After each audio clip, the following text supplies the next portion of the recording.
Mindfulness is such a simple practice that you wonder sometimes why it should work at all.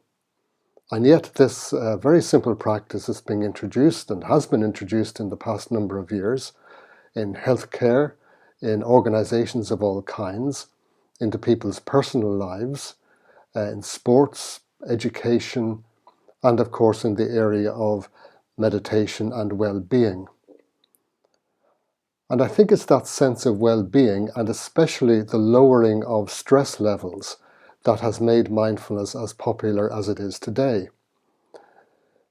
People not only achieve lower levels of stress if they practice mindfulness, but they also recover more quickly from the stressful situations that we inevitably find ourselves in, and that some people find themselves in more often than others. That quicker recovery time can be valuable to your sense of well-being and indeed to your health.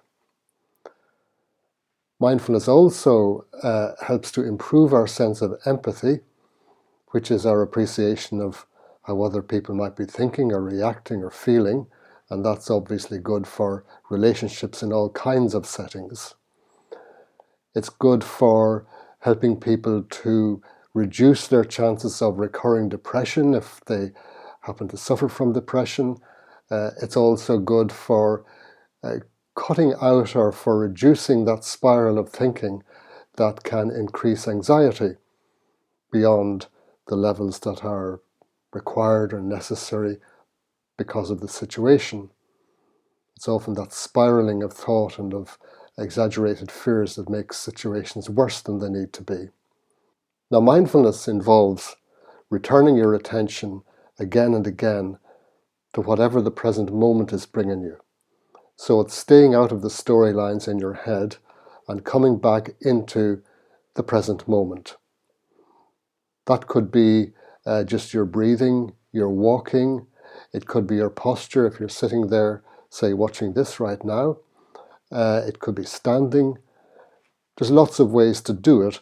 It's all about bringing your attention back to the present moment and doing so with acceptance of the present moment. And acceptance of the moment is also a major part of mindfulness, and it's something that actually is a characteristic, and this may seem contradictory, of people who are good at bringing about change in their lives, because they learn to accept what they have to accept, and then they can focus their attention on what they can do something about. There's a lot of research behind mindfulness. The practice of mindfulness has been around for a couple of thousand years, but the research has just been going on for the past 10 years, and it has confirmed that mindfulness is a really valuable practice. And the good thing is that it's a practice that you can build quite easily into your day. So try a little mindfulness and see for yourself if you experience that increase in well-being. If you try it, I think you'll be glad you did.